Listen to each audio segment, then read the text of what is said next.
Since we knew you were going yesterday, come on, hook us up with something.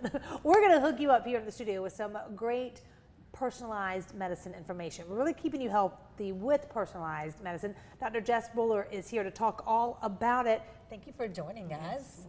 When you talk about whole person health, what do you mean by that?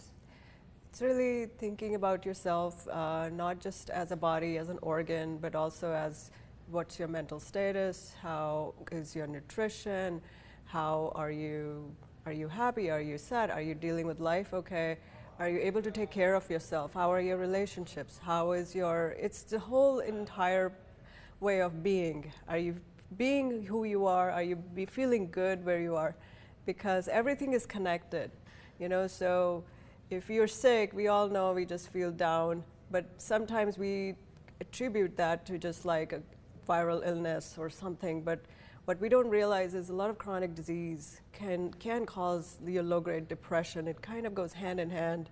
So it's so important to pay attention when you're feeling a little off kilter, if you're not able to do things you love, because it's going to have a trickle-down effect on your health, because we will start to ignore, neglect ourselves in the process.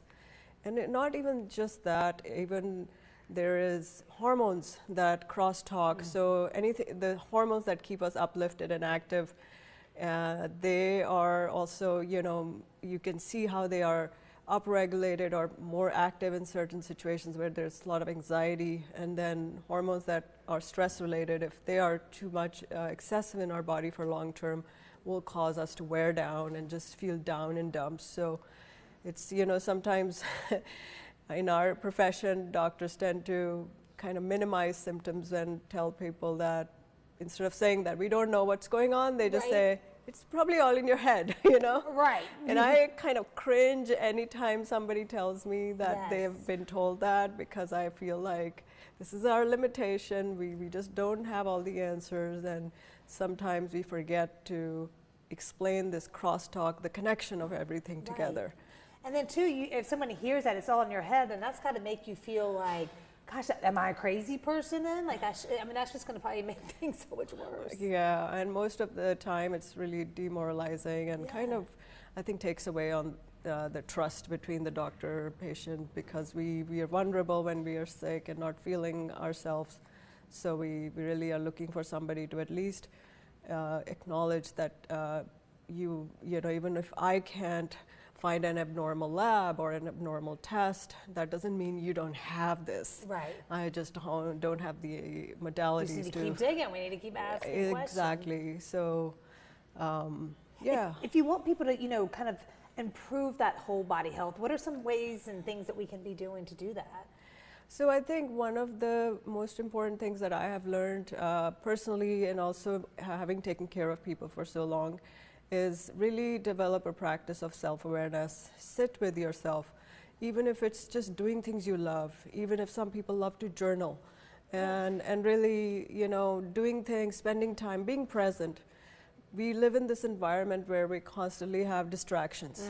We carry a distraction with our Yes, you can't put it down. And as doctors, I used to have 2 phones. I mean, you can't imagine how interrupting and distracting that can be. So it's like, practice what I preach has been going on for years, and sometimes we fail and we bear the consequences. So really, I think when you are sitting down and writing down what's going on, how are you feeling, you will catch things before it's too late. Smart. Yeah. Because you may start to see a trend like, this is day 13 that I've kind of felt, well, before you'd be like, maybe it was just a day or two. So that's smart. Yeah, and it's not just physical symptoms, just not feeling where you are. Sometimes that reflection also helps you connect things, so you just sit back and see where this started. It's sort of so important to slow down, and it's harder and harder. It just has to be a conscious effort to do that. This is great. You have real life, real, tips. If someone would like to come talk to you, make an appointment, what's the best way for them to do that? They can reach us at my website, or also our phone number. I think it's listed there. Yes. Yeah. My goal is really to introduce people to the concept of whole person functional health. Really the idea that it's not just this organ or that organ. We have to do things that affect every They organ. all come together. And because that is the foundation of health. And also to make sure that people are aware of all the different things besides pharmaceuticals Yes. that affect their health in a positive way or a negative way. So they're more aware, because they can't just put it all on the doctor. The doctor's going to tell me. My goal is to educate people so they are making the more informed decisions, and they're doing things that are for them. For them. Yeah. Great conversation, Dr. Bowler. Thank you so Yeah, much. We absolutely. appreciate it.